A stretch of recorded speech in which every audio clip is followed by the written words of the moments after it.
Hello, I am here today with Dolores Topping. She is a resident counselor. Thank you so much, Dolores, for joining us today. We're looking forward to hearing what you have to share with us related to therapy, counseling, mental health in the blended family, as well as families in general. So thank you for joining us. Thank you for having me.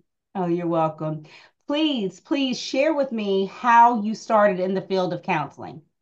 Well, I've always had a passion for it, and I was able to do some career counseling and just counseling as a leader during my time when I served in the Navy. And then after I retired, I was able to just pursue it full time. And Okay. so here I am. All right, awesome. So one of the things that I have ran into related to counseling, especially in Christian homes, is Mhm. that oftentimes it is very difficult for Christian believers to accept the fact that mental health is a real thing. Oftentimes I'll hear people say, oh, pray it away, or you don't have enough faith, or you aren't believing. What do you say to that person who is a support to someone who is a depressive? As they're going through this challenge, and is can you be depressed and still be a believer? Can you struggle with mental health and still be a believer? Absolutely. That's such a good question and something that is always circulated in the faith circles, in the faith community, right? And so I always say like it's important to encourage like empathy and understanding to people who have depression or just mental health in general and know that mental health is not an indicator of a lack of faith or a lack of Mm, strength. Just like you have diabetes or high cholesterol or high blood pressure, those are medical conditions. And no one right. says, oh, you have high blood pressure, so where's your faith? Mm-hmm. No one says, oh, you're diabetic, pray, you need to pray harder. Right. So that's just something to consider when we talk about mental health, which again is a health concern, it's a health issue, right? Right.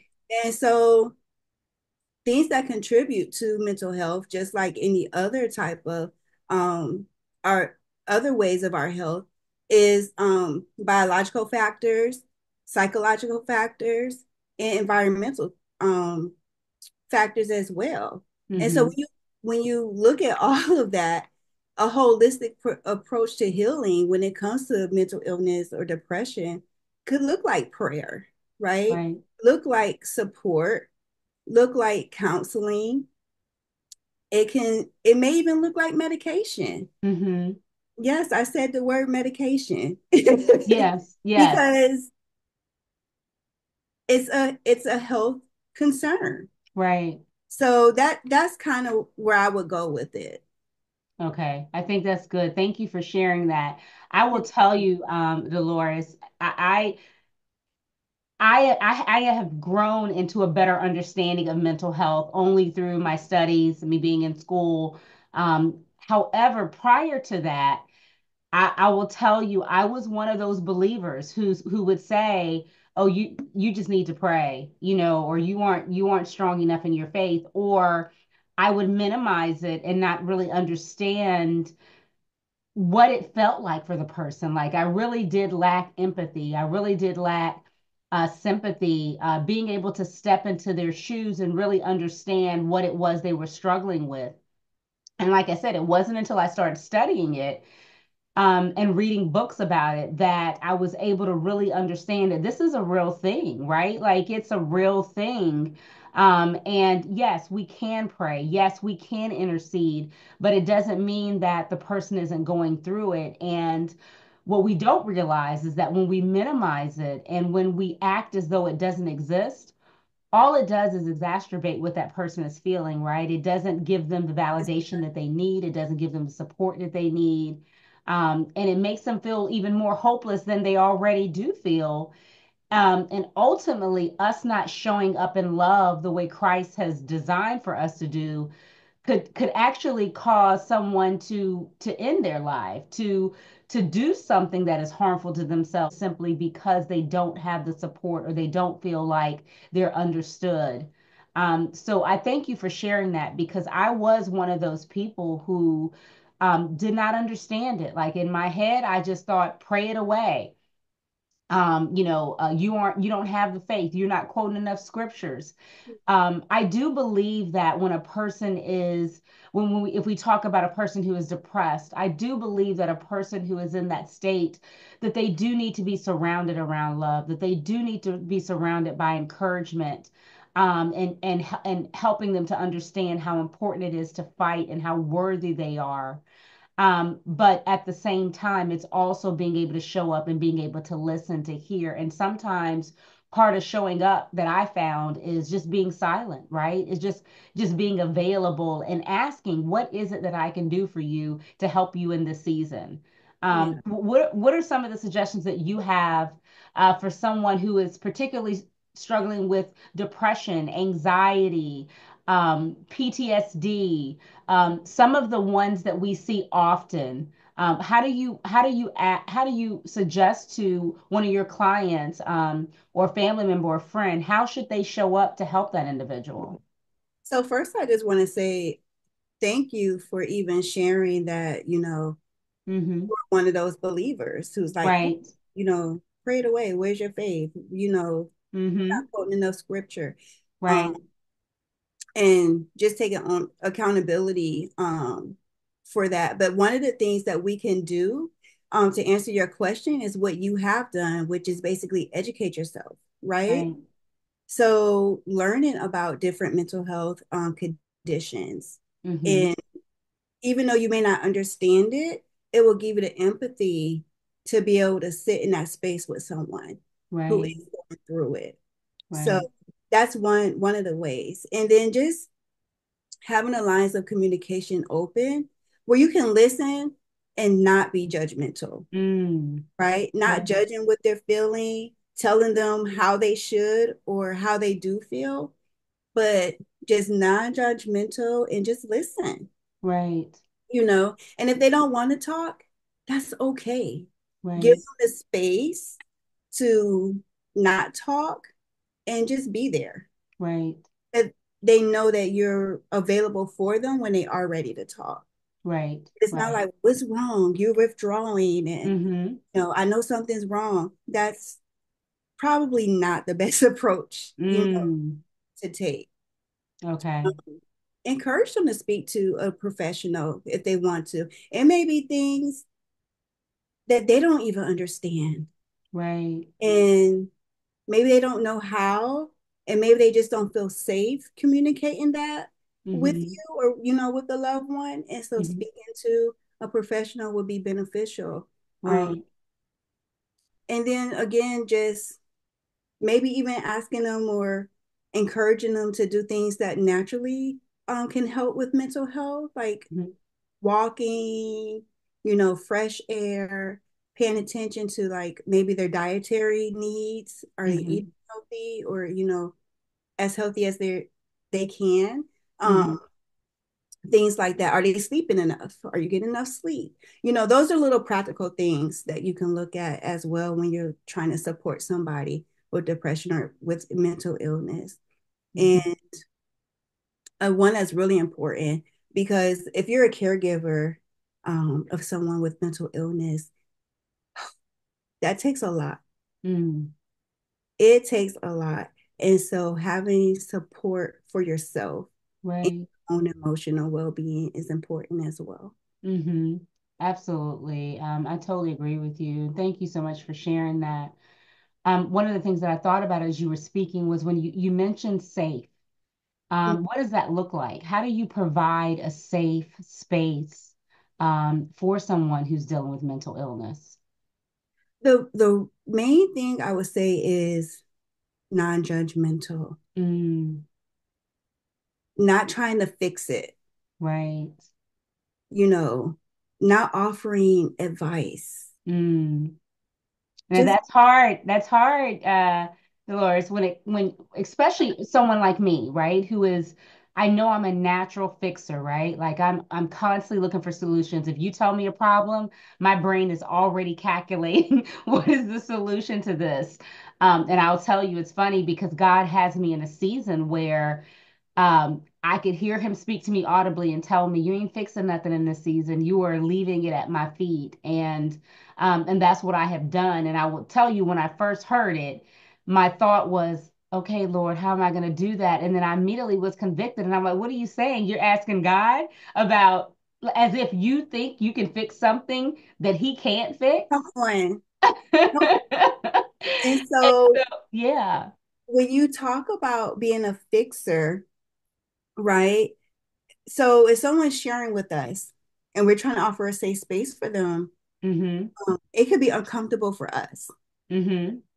And so we want to fix it.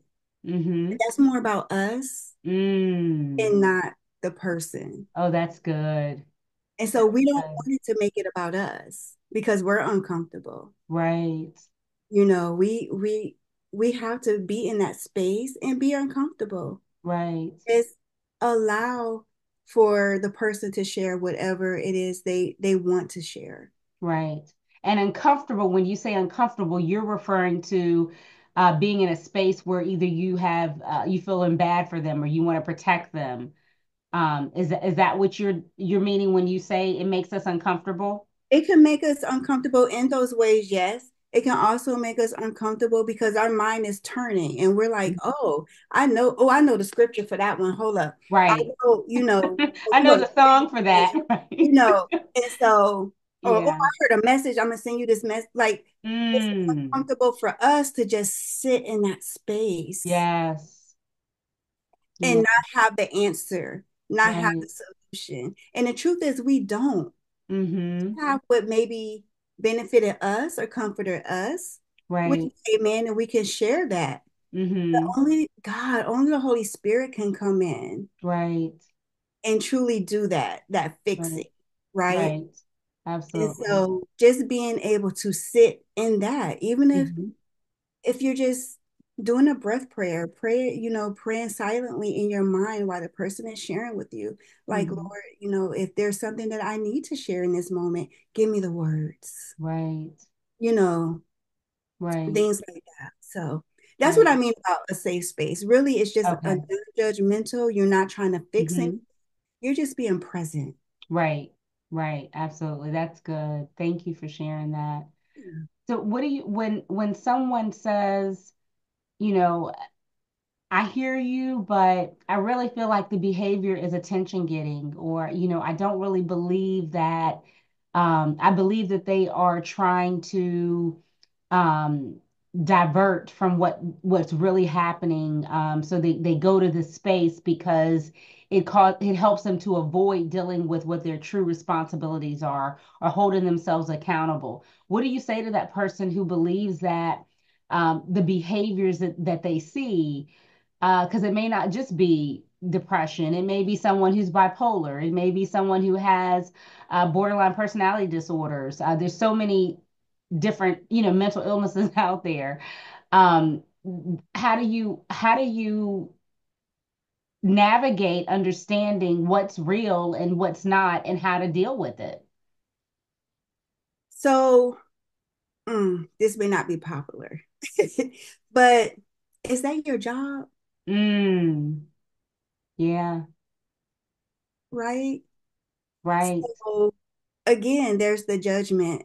Mm, And so having the professionals come in to maybe help navigate because some of it could be manipulation mm-hmm. or attention seeking.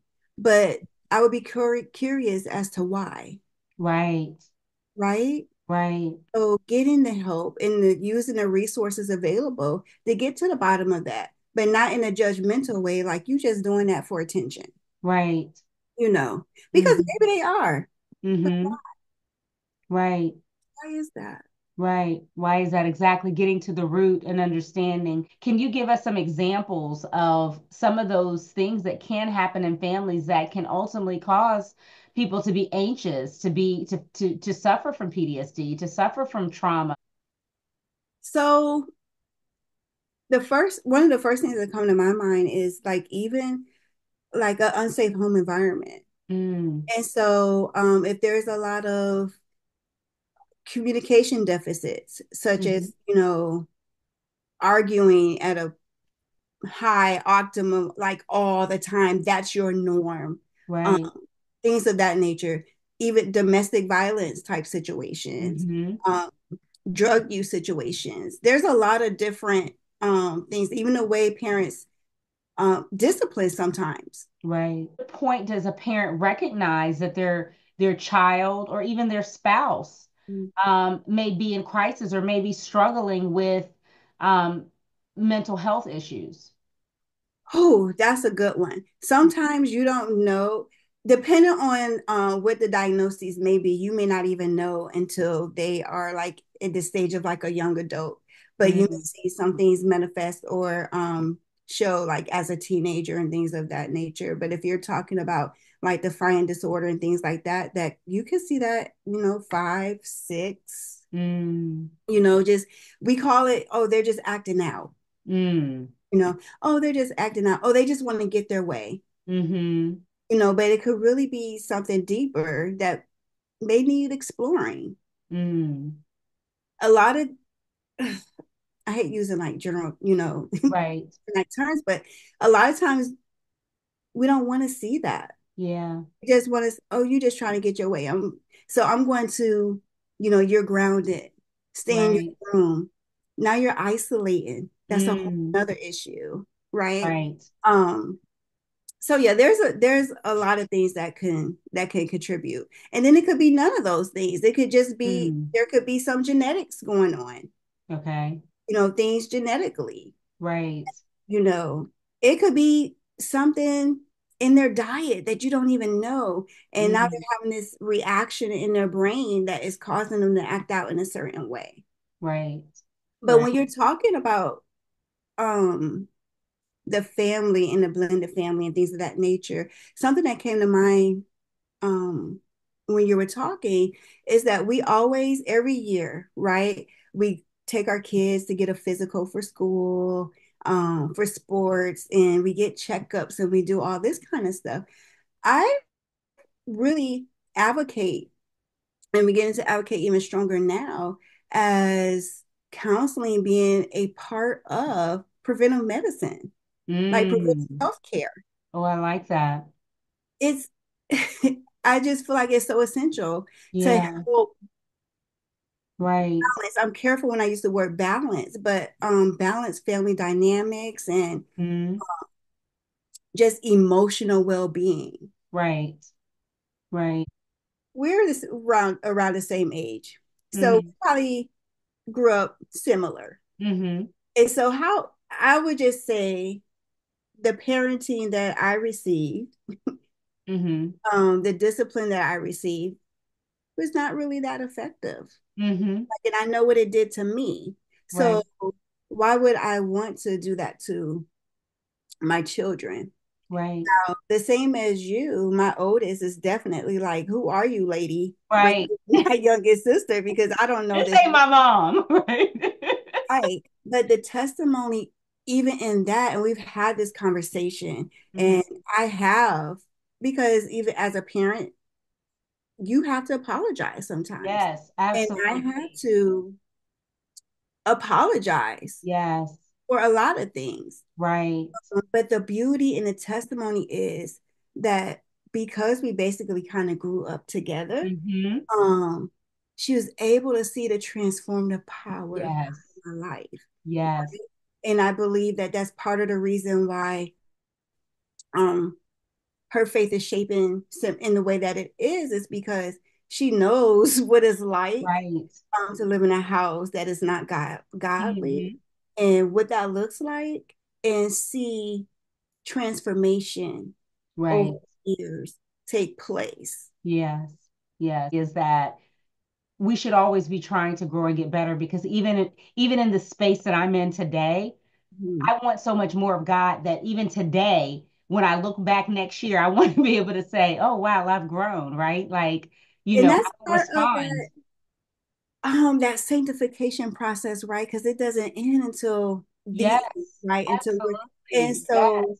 being able to see that sanctification process, right? Right. Even when we as believers are talking about mental health Mm-hmm. and understanding um the resources that we have with prayer and with counseling and with support and things of that nature, understanding that this isn't like something that you fix right now. Of course, Right. we would love that, and God does perform miracles, and I do believe in miracles, right? Mm-hmm. Um, but that is a process. So Right. the same way that we are growing and being shaped daily in our faith, we have to, as the supporter and encourager of those in mental health, be able to use our faith to inform how we do that Right. and encouraging and okay, this is a process. So I can't be frustrated in the moment because you're down today Mm, yeah. or because you're irritable today. Right. Now, you could be irritable and it can be getting on my nerves, Mm-hmm. right? Right. But because I'm living in a way that my faith is informing the way that I live, um, Mm-hmm. I'm going to treat that differently Mm-hmm. and understand that this is a process, Right. you know, and Mm-hmm. go about it that way. Right. If someone is in crisis, or having suicidal thoughts, is there a number or a support number that a person can call, or a person who is a support to a depressive, or someone else who has mental health issues who may need support right away? Mm-hmm. So if someone needs support right away, it would be 988. They No. can call or text Okay. 988. Okay. And is that a confidential line, or is It that is. okay? Okay. All Yep. right. Okay. Now, is there, I know that sometimes people put together safety plans Mm-hmm. for their loved ones when there is concern that they are suicidal. What is a safety plan? So a safety plan is basically an agreement with the individual and um, their count. Say for me, it would be like between me and the individual. Um, Okay. and if they would like to share it with their family, they will share, with their family. But that's their way of saying, okay, if I feel like I'm going to do this, this is what I'm going to do first. And they'll look at that safety plan. Okay, the first thing I said that I would do is talk to my spouse or talk to my mother or, whatever that is. Okay. And so it's a list of steps that you have put in place to safeguard you from going to that next step. Okay. And at what point should that be considered? So usually if someone comes in and they have a history of suicide attempts or ideation, self-harm, or things of that nature. If there's a history there, or even if they just disclose that that's what's on their mind at the moment and they have a plan for that, like they've planned it out, they know how they're going to do it, then a safety plan would be instrumental. Okay. Okay. And so if that family member believes that they need some sort of support, that they do believe that there might be some mental health challenges in their home, whether it's a spouse or their children, what will be your recommendation? What will be some of the steps that they should start taking? If it's a spouse, I mean, they're an adult. So Hmm. if they feel as if they don't need support or help, that could be a little tricky, Hmm. right? But if you maybe have that conversation, depending on how the lines of communication, you know, how that is with the spouses, because it could be like they don't talk at all. It could be a roommate situation. It could be, Right. you try to get out my face. It could Hmm. be like very welcoming. So it just Hmm. depends on like the dynamics in the home. Okay.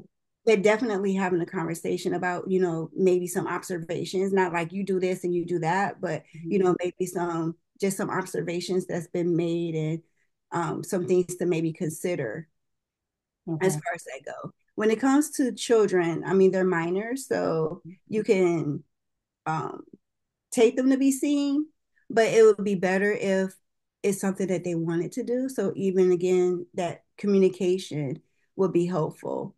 Right. Okay. And how would you start that communication? Would you come out and say, I think you have a problem. You need No, help. What would you say? What would be your recommendation? no, but No, again, you have to be specific. You have to be specific because I can see somebody going to their child and saying, I think you got a problem. You need help. And and it's gonna look I in their face, or so that spouse, right? I Or that spouse, personally, because the famous word now is narcissist and gaslighting. So they're gonna throw one of those two words and they're gonna lose the whole battle. So help yeah, us with the language that we're gonna use. so some language, especially, I would just make observations, like hey, I've noticed, blah blah blah blah blah, or Mm, I've noticed you seem pretty down the last couple of days. mm, I'm curious what's going on with that. right. You know, kind of start, but see what you're doing is you're making observations, you're not accusing, Mm-hmm. right? And so with that, you can even, oh well, last week, because now you have the information, Right. right? And then there's a concern there. So it's like, I'm concerned. The Mm-hmm. past 2 weeks, I've noticed that, usually you go play basketball or you go swim, but you haven't been in the last 2 weeks, Right. you know, and kind of, have open-ended questions around that. Mm-hmm. Or Okay. a child, your stomach been hurting for like 4 or 5 days in a row, you have a headache, but Mm-hmm. you haven't eaten anything different. You haven't, so just start like being curious Mm. around the symptoms Right. and Right. begin it that way. Right. And you have to also be present in general, right? Because if you're already very distant and you're not really present and asking these kind of questions to begin with, or even having enough dialogue, the person who you're interacting with is probably not going to be as receptive to receive you even asking questions because they're going to be thinking, you weren't worried about me before, and That then, part, yeah. yes. So you really do, in general, have to just show up for your loved ones in love, on a consistent basis, and not wait until you are in crisis or in a situation where they're really crying out for help and then you can't reach them because they can't hear anything that you're saying. To know. I mean, you have to know the people in which you're dwelling with. Right, right, absolutely. Well, thank you so much, Dolores, for joining us today and sharing information about how we can handle mental health in our families. I know we're going to have more conversations about this as we're gearing up for our Step Family Blended with Love conference. Dolores will be one of the speakers there. I'm so happy to have her so that she can help us navigate blended families in a healthy way and seek the support that we need from a counselor or therapist to help us help our family heal. So if you'd like to join us, it's going to be on March 1st at Nova in Woodbridge, Virginia, from 9 a.m. to 3 p.m. You can go to powermaxcompany.org and purchase your tickets there. And we hope to see you soon. Thank you again, Dolores. Thank you for having me. You're welcome.